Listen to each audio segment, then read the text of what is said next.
Yeah, just extremely disappointed, but just goes to show you the razor-thin margin of playing games like this and weekends like this.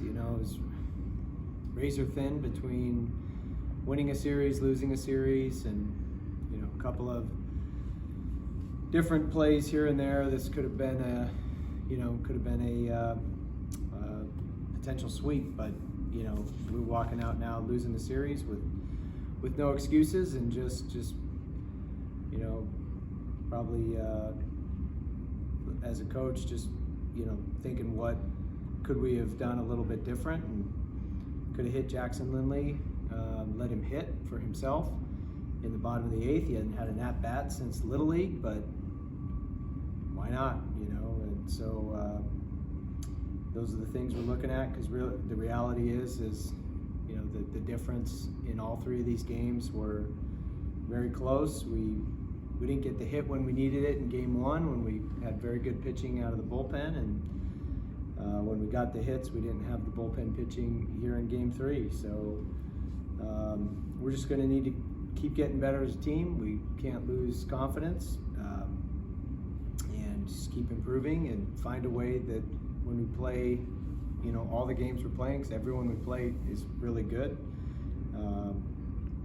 that we can just have better execution in all three phases: pitching, hitting, defense, so that we can not have this feeling. But disappointed for our guys, but the good news is there's a lot of season left, but we need to get some things figured out and get them figured out quick. Questions for Riley? Riley, for you guys, you battled back several times today. You've shown that fight throughout the season. What does that say about not only your teammates, but just the leadership on this team? Yeah, no, it's always good seeing the team fight back, and even at the end when we were down 4, to see Caden get on base, and then Blake have a good at bat and drive him in. It's good, and it says a lot about the seniors that have been here for Lindley, Chad Ferry, Ben Blackwell, and they care a lot about Clemson, and to see other players fight and fight for Clemson, it's always good to see. You guys talking about confidence. How do you keep that confidence up in the stretch? Sorry, pick that. How do you keep your confidence up? Your coach is talking about how important confidence is moving forward. How do you kind of keep that up? Yeah, I'd say the big thing is kind of what you touched on. We didn't just get beat this weekend. We kind of gave it to them in game 1 with a little lack of execution, and then game 3 today. So it's not like we're gonna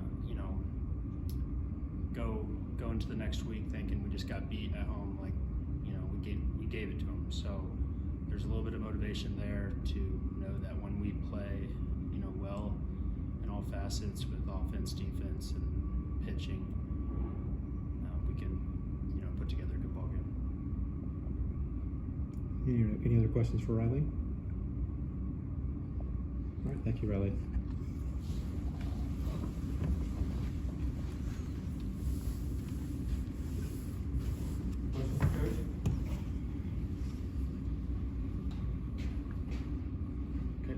When you took drives out there in the 4th or whatever, the way you set that up, did you do it knowing it was like a pinch hit for the pitcher every time he came up?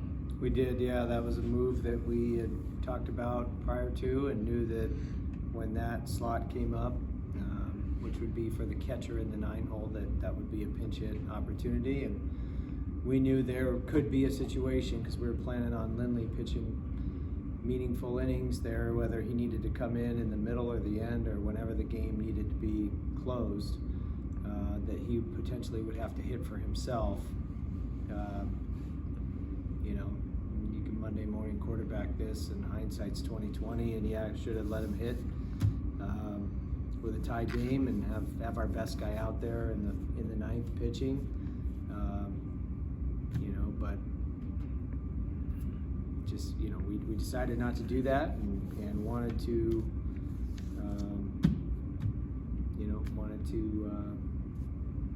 we just didn't do it. But yeah, we had gone through all those scenarios. Yeah.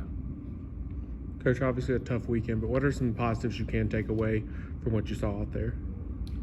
Well, if you look at everything individually, you know, the offense, even though we left 16 runners on base on game 1, offensively, it was a lot of production from the offense this weekend. A lot of hits, you know, a lot of quality at bats, a lot of runs, a lot of just, you know, there was some good things happening offensively. You know, the guys who pitched out of the bullpen, well, Austin Gordon gave us a quality start. It's 6 good innings. Guys who came in out of the bullpen after him all put zeros up. They did a nice job. You know, Nick Hoffman, from a pitching standpoint, giving us extended relief yesterday, preserving the bullpen. You know, so there were some good things from a pitching standpoint as well. You know, Caden Grice continues to build his pitch count up, and you know, looks really good out there.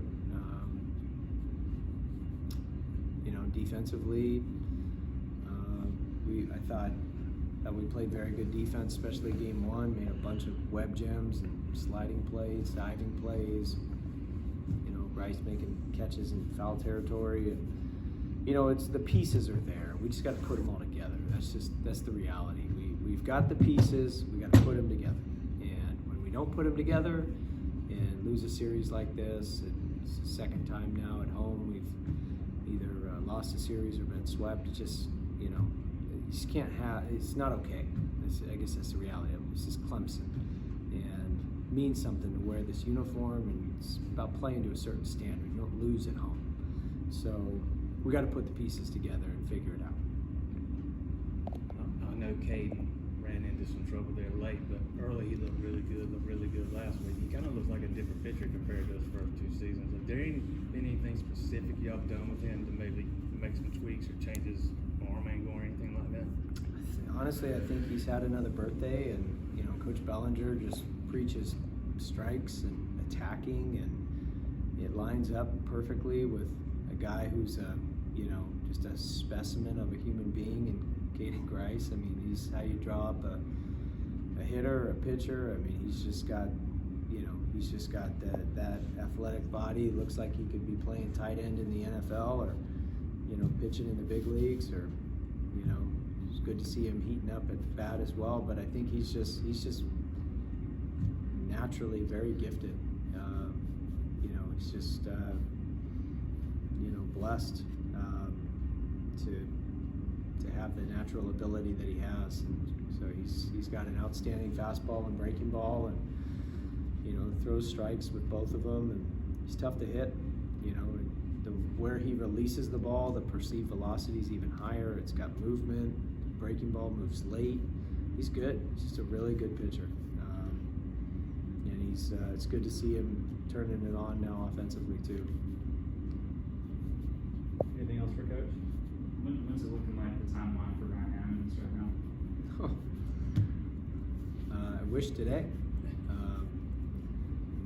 You know, I think we got this question yesterday too. It's weeks, not months. He's starting a throwing program tomorrow, so it's a couple weeks out, a couple weeks of build up, and then he'll be back. So we're looking at a couple weeks. I don't know if that's 2 or 3, but you know, he will be a very good piece to get back for sure.